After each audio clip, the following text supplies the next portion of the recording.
Let's transition now to the National Basketball Association.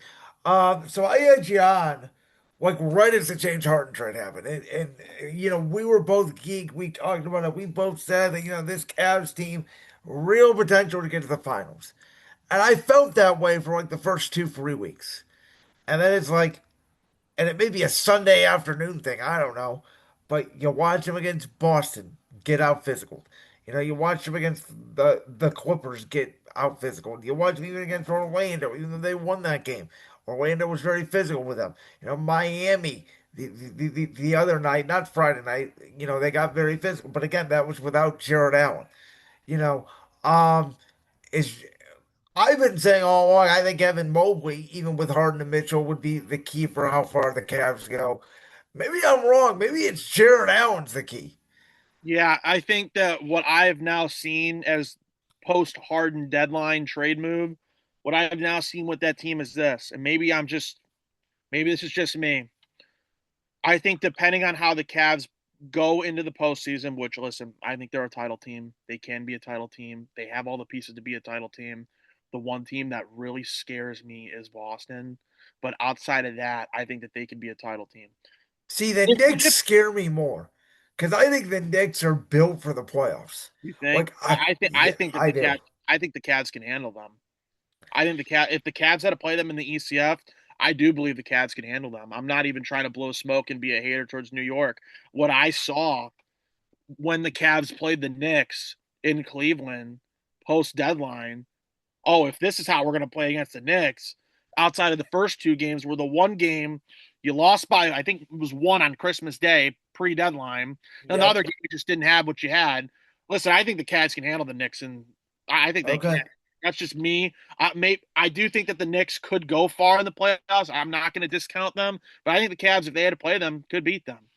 I think what I'm going to look forward to now with Jared Allen back is can that big front court coexist? Because I'm starting to think it can. And I'm starting to think if you had to pick one guy over the other, this might be a hot take. I'm probably taking Jared Allen over Evan Mobley. I think I agree with you. And I Here's think, and here is where I don't, you know what? I won't even say it. We could talk about it another time. But if that's truly the path they go down, I think you need yeah. to start floating trade calls for Evan Mobley. And there's I someone who's I unhappy somewhere. I That I was just about to say that there's someone that's so happy in Milwaukee that and again, regardless of what happens with LeBron in LA, whether he's going to stay there, whether he's coming here, whatever it happens, I think, again, I've been saying it for the last couple of weeks, depending on how it goes in the postseason, that would be the one guy I would trade Evan Mobley for. And a couple of years ago, if you would have told me trade Evan Mobley for even Giannis, I would have said I thought you were crazy. Because I thought Evan Mobley was going to become a top five, top 10 player throughout the entire week. I was that high on him like his second year in the week. He just has not developed the skill set the way I thought he would, and he's still getting bullied for the most part inside by these Eastern Conference bigs. And I think part of that is because of who's on the roster, though. Like, I feel like if it was the Evan Mobley show would probably go better than expected. See, But it's I don't not the know Evan about Mobley. that because I don't know about, and I've been saying this since he got drafted. I think everybody wants to dream of him being at the five and Jared Allen not being on the team. I don't think his body is made to be a five in today's NBA. Maybe I'm wrong. I don't think you're wrong either. I think if I'm Evan Mobley, he needs to start playing like Chet Holmgren, where they have the same archetype, they have the same body type. Chet Holmgren's better from three. Get Yeah. your ass outside and shoot the three. Like I don't know what and I know that they're trying to be saying, oh, let's have Mobley, be a paint guy. Let's have him, shoot threes accordingly. No, get outside and shoot a three ball consistently. You have Yeah. to. There's If why do he I Oklahoma City if School he can because shoot Ted the Holmgren three does that. consistently, it will improve his inside game. It will. It will open up the floor for him. And I think that in the end, if this does not work out and all things go south for this team, I think you better get on the phone with Milwaukee, say, hey, we'll give you Evan Mobley. We have to get out of the apron somehow. If we have to throw in more players, we will. I think you need to make a push to the point where Milwaukee's getting better sort of immediately, but also they're regressing at the same time. They actually have better quality Yep. players. For the Cavs, it's no secret. You're going to re-sign Harden in the offseason because that's the only reason why you traded for him, because there's a handshake agreement that Yep. he wouldn't re-sign in the offseason. So you're going to have that. And if you have Giannis on your team, that's another bucket getter. He's another guy who can go get a Yep. bucket for you. And he doesn't have to be the primary scorer or ball handler every night. He doesn't. He doesn't because he can get you boards. He can play make and give you assists. Yep. He can score too. Like, he is a top 5 player in the league. I'll say it. Giannis is a top 5 player in the league. Maybe in 2020, I was pushing hard that he was the best player in the world. He's a top 5 player in the league when he's healthy. Okay. And I think if you add him to the Cavs with Donovan Mitchell and a top 10 scorer all time in James Harden, who can assist and pass the ball like crazy, he's averaging 8 or 9 assists a night since joining Cleveland. Yeah, that's a pretty good team. I would Yep. probably take them. And you just got to make sure your bench is okay to be up to the task. But yeah, I got to see how this goes. If it flops, I think you should start fielding calls for Mobley, because I So think the value for Jared Allen has went up with James Harden being on this team. I have felt like the top four seeds in the East, Detroit, Boston, New York, and Cleveland, are going to get through the first round. But the interesting thing is, the bottom of the East, you have teams like Charlotte that are hot, Atlanta, Orlando, Miami, Philly. They're all pretty good teams. One of them's not going to make the playoffs, and at this point, it almost felt like a foregone conclusion. The Cavs and the Raptors were going to be that first round matchup, but it doesn't feel like that anymore. I don't know how I feel. There's not a team that really does scare me, but at the same time, it does feel like if Charlotte were to get into that 5 seed, it's like I really don't want to play them in the first round if we don't have to. But I don't want to jump to the 3 seed because I want to face Detroit in that second round. Yeah, I think they should be doing whatever they possibly can to stay at 4, and Yep. obviously not try to manipulate and tank. But I think they should try and do everything they possibly can to not tank the position even more. So if I'm the Cavs, you stay at 4. If Detroit falls as the 1 seed, you can take them in a 7-game series. I know they can. Like, I know that they can beat Yep. them.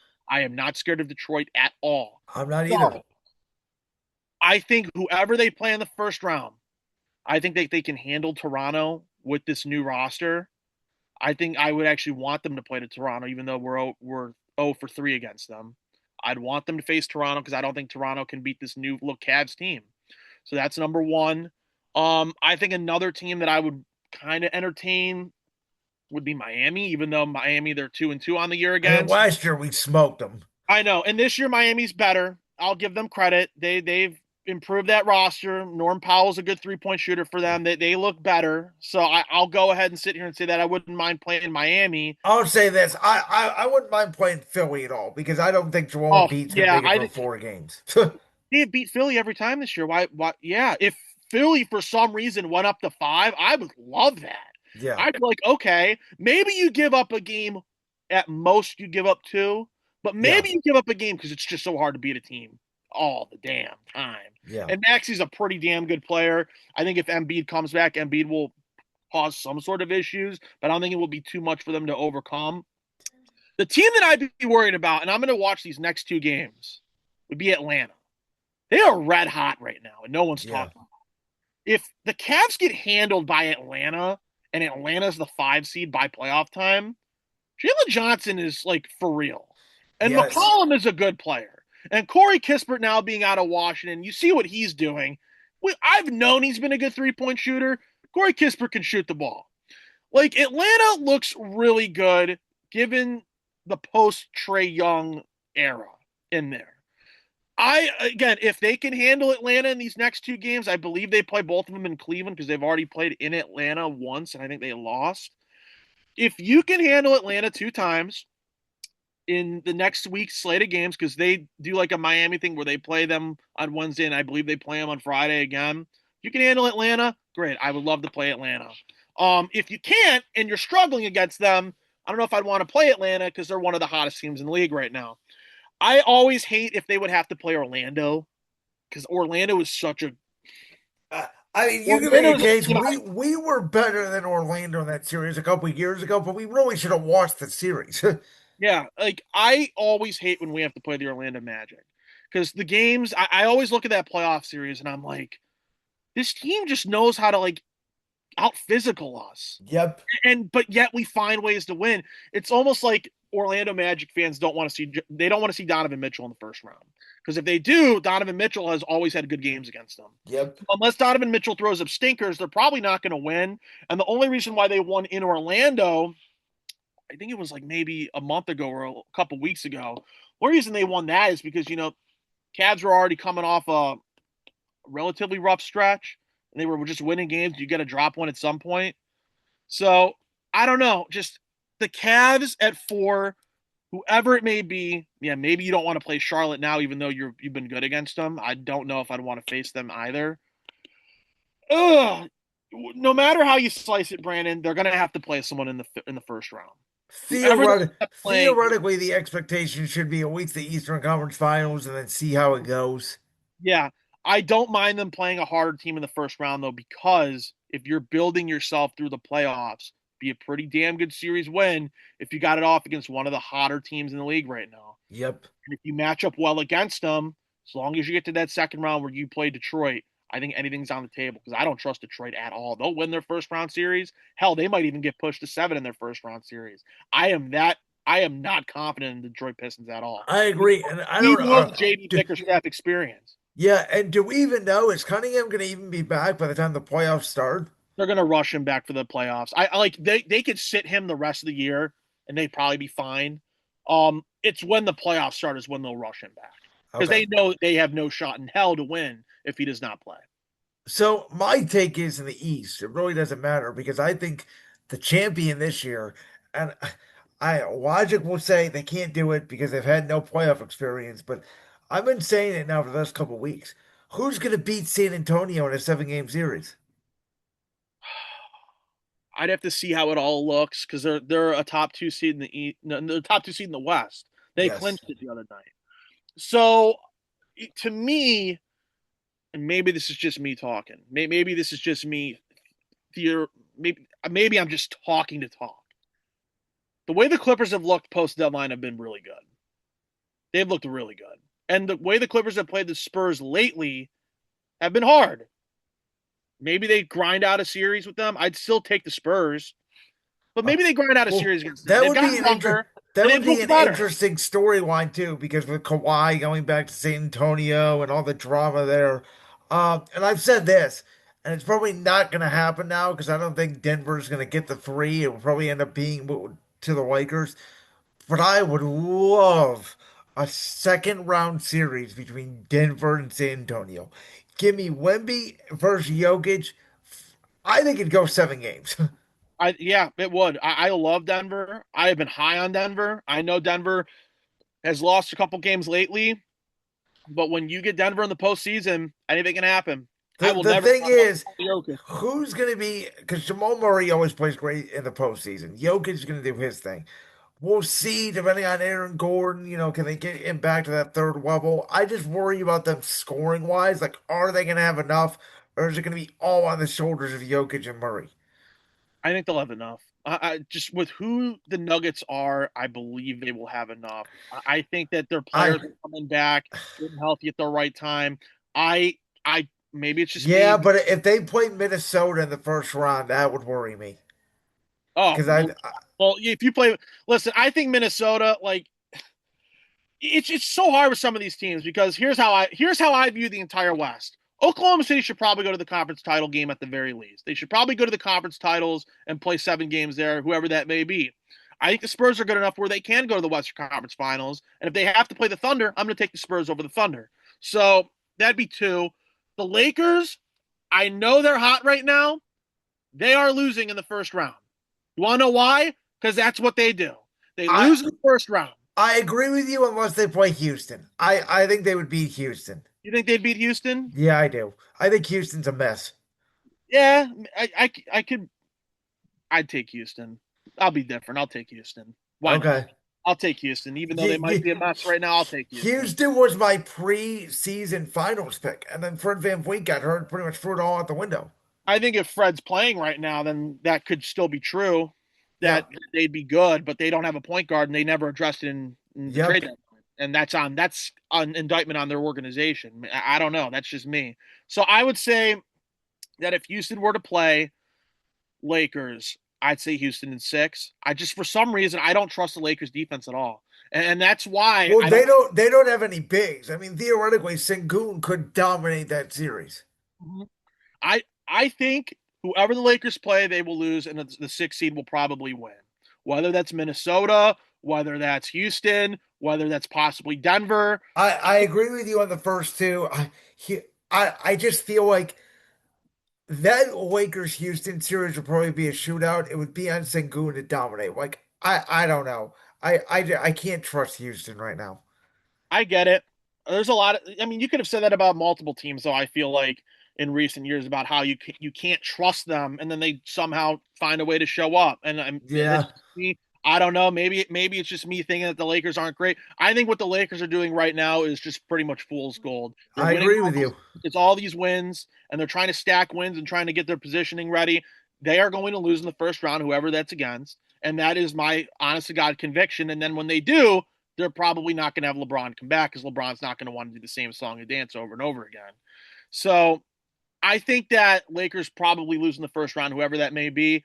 And then I think if Denver lands at the 4 spot, if they don't play Minnesota, then I think Denver could win.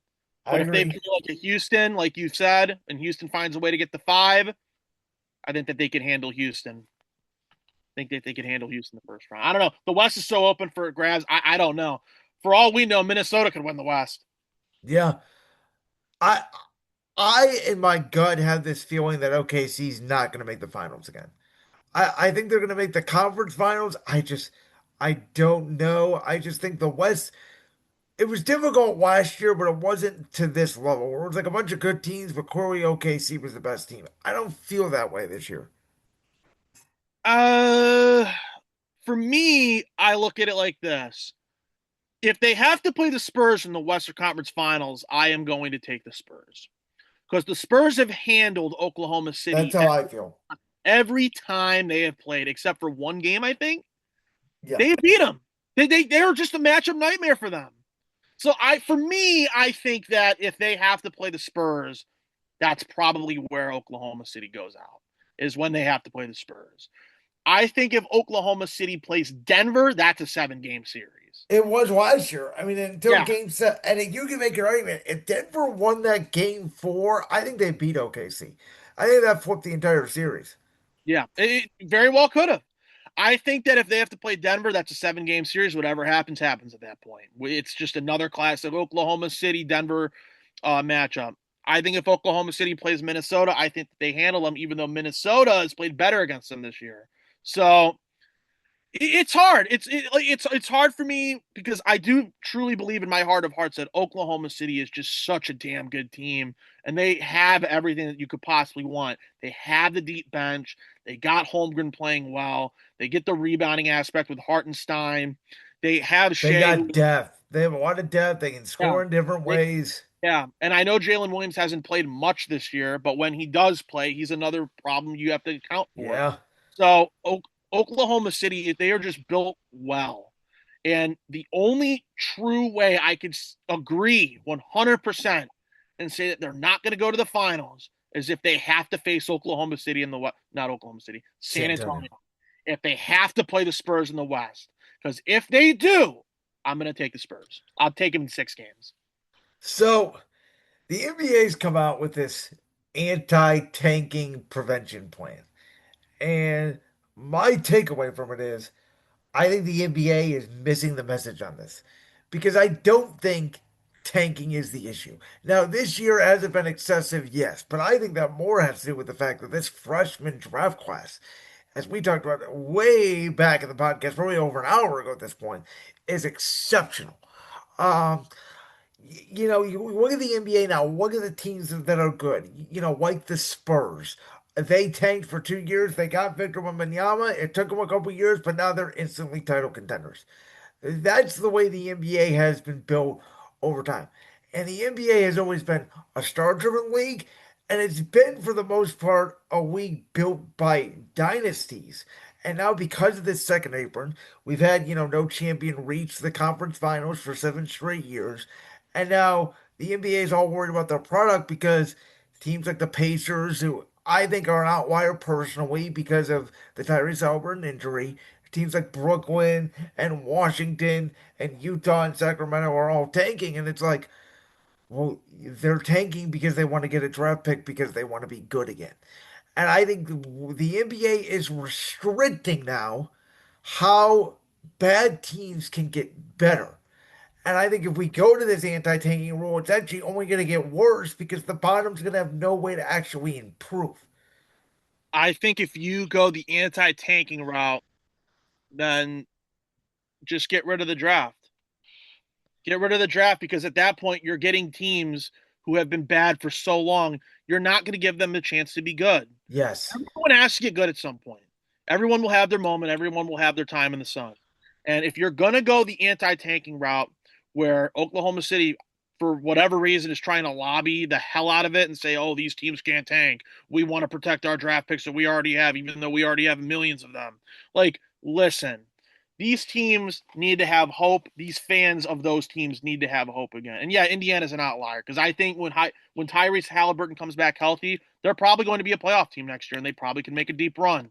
And But Utah's got a lot of young talent too that are up and coming. If they get one more good player in this draft, they could oh be, yeah, in yeah, contention. I believe Utah will be a team that you don't want to play next year. Dallas too. I mean, Cooper Flag again. Dallas got Cooper Flag. They won the lottery by hook or by crook. They did it.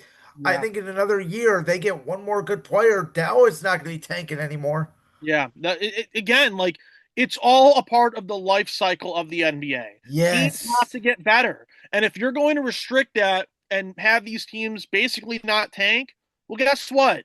Get rid of the draft because you're not having these teams who have been bad for so long. You're not giving them a chance to be good again. You're not. Like it's disgusting. I can't even believe that we're having this topic of a discussion. And it's, by the way, it's, and the NBA, and I've said this, the NBA needs a great playoff because since the Super Bowl, all we've done, and it is kind of their fault. And I hate doing this because I used to talk a lot of NBA. And I feel like I've talked more baseball and wrestling than I've done the NBA over these past few months. And I've done nothing but bang on the NBA because there's stuff that they need to fix, and I feel like the league office is just neglecting about their sport because they're making great views on social and their media rights are up because they signed this fantastic media rights deal. Yeah, I just I was for Adam Silver being the guy behind Mr. Stern when he ultimately said I'm not doing this anymore. I And was too, but I was I'll tell you that this. it's went south. I Every have bit said has went south. publicly, I I think may you should have Mark Tatum be the guy now. Mark Tatum, I I think, not pull this shit that we're seeing with Adam Silver. I have been maybe the one guy in sports media because I have not heard this take nationally that has said I don't think Adam Silver should be the commissioner of the NBA anymore. Like you said, Yeah, I don't. I think it's getting to a point where integrity of the game is already now being in question because of sports gambling, and what you're doing now is just for more money and more profit, and you're not really caring about the product of your games anymore. I think Mark Tatum, who is the guy behind Adam Silver at this yep. moment, could level it back out, and I think Mark Tatum would be a perfect guy to just bring him in. Just, I wouldn't say change everything, but change a good amount. And if by changing a good amount and just making the game more watchable to the point of the product, not in terms of reach, because the reach is The you reach has have been you more than ever. yeah, the reach is more than ever now. But in terms of product, I think that he could probably sit down, have some conversations with people in his league office, and I think he can make some good changes. And I think if you talk to these owners and try to find ways to improve outside of the anti-tanking stuff, because listen, if that goes into effect, I think the NBA is going to be near the deathbed at that point. I really, So So I have this new theory that I actually just thought of right now. I think the NBA is bitter over the fact the NFL stole Christmas Day from them. I think there's something to that where it's like the NBA sort of feels like that used to be our day. We used to showcase our week. Nobody banged about our week. It was always second to the NFL. Now it's like the NFL stole Christmas Day from us, so nobody watches post All-Star break. And now all of a sudden, as soon as the Super Bowl ends, you guys talk about you guys think you know the week more than we do. That's sort of my take of how the NBA feels. Well, I think the NBA should then look at themselves and say, what can we do to make the product better? Because they wouldn't, I don't feel like the NFL would have done that necessarily if they didn't think that the NBA wasn't a great product. I think that with how the NBA has looked in recent years, yeah, you're going to open the door for the number one league in all of the United States to basically steal your day from you. And listen, even though the NFL games weren't as great this year, because, you can say what you want, Washington didn't have anyone playing, and you were playing Josh Johnson on Christmas Day, and like just a lot of the talent. Like I think Max Brosmer was a starter for the Yes. Vikings on Christmas Day. But Like I people mean, still watch it over the NBA. It still got and they double the won. Didn't they viewership. win that game too? They beat the Yes, Lions too in that yes. game. So like again, I just look at it. If your product wasn't declining and you weren't losing your viewers in the United States, I don't think you'd really have the NFL taking what you want, what you already had. So I mean, at the end of the day, I don't know. Just you have to look at it, and if you're the NBA, you have to kind of assess your situation. Here's my take too. It's not the NBA's fault. The Wizards have been bad forever. It's not the NFL's fault that the Jets have been bad forever. It's these incompetent general managers. The league is set up. The NBA is set up for you to draft. It was set up, I should say, for you to draft, get free agents, make trades. But by the way, somebody pointed this out the other day. Because of the second apron, free agency isn't the same anymore. So even the bottom teams can't even try to go after these big name free agents. And trading is harder in the NBA than it is in other sports because the salaries have to match. Yeah, and like, listen, I think the whole reason with the second apron I like because you're trying to keep it more competitive, and I do appreciate that. Even though the Cavs are a victim of the second apron, I do think that the second apron does its job. I think it is kind of bullshit that if a team has a bunch of good players, you're gonna have to pay a bunch of taxes, and you're gonna have to pay it forward to whoever they pay it to, whether it's the league or the NBA PA. At that point, like regardless, I think the second apron's good to kind of keep it level headed for all these teams. And I don't know, I think if the NFL did something like that, where if they incorporated like a second apron, oh boy, I think you'd get a lot of pushback just given how the NFL's already been structured. Yeah, It's really hard. You know where they should have a second apron, and I know we haven't even sniffed the MLB today, it's but baseball. but yeah, the second apron I'd actually lobby for, even Yeah. though the MLB they're going to be in a lockout, but that's neither here or there after this year. So So we can talk about it for a few minutes. I thought all of Ron Manfred's rule changes were basically just the worst things ever for baseball. And then he implemented them and they all worked. And this ABS system we've already seen is already working tremendously. And Rob Manfred, I got to give him credit. He took big swings. They worked, but they were big swings. And it yeah, goes back to the NBA conversation of do you need to take a big swing? Is there a rule change that you need to make with like the 3 point line or whatever? Because the World Baseball Classic got better ratings than every game in the NBA Finals last year, but Game 7. Clearly, people want to watch baseball, in my opinion, more today than they did a few years ago, and less people are watching the NBA than they did a couple years ago, at least nationally televised games. So, I don't know. I feel like baseball is on a little bit of a heater right now, but like you said, it could all come crashing down by year's end. oh, I right now you're getting the best of the best for. And listen, I think I look at MLB and hockey as the same thing. Four Nations was awesome for Yep. hockey, and World Baseball Classic, awesome for baseball. I think though hockey and baseball, in my opinion, are like the two purest sports because with those two sports, it's harder to really try and mess the game up or manipulate it outside of if you're Manuel Clase or Luis Ortiz and you want to rig pitches. But outside of that, which I don't think typically we see that much, it's really hard to rig these games. And I think it all comes back to integrity. It all comes back to how the game is being played from the start. And with the World Baseball Classic and with the Four Nations for hockey, those are people born in the same country with your countrymen going to war against some of the best in the entire world. And you are getting the best games. You are getting the best offense. You are getting the best pitching. You are getting the best atmospheres. Like those are the type of environments that the NBA wish they had, and they just don't have it. And those are the type of environments that I think, well, the NFL can get those environments whenever they want. So I think that outside of that, when I look at something for the NBA and them taking like a big swing, I don't know what it could be, but they're gonna have to do something because I think like you've already said with Rob Manfred, took a big swing with the MLB and it's worked. And I do feel like towards the end of the year when all the CBA stuff gets talked about with the players, with the owners, we might not, I don't want to say we might not see baseball next year, but I think we'll go a really long time, Brandon, without possibly seeing baseball for I some think it's going to go one of two ways. I think either you're going to be right, or I think it's going to be an absolute nothing burger. It's going to be all this talk is going to be for nothing.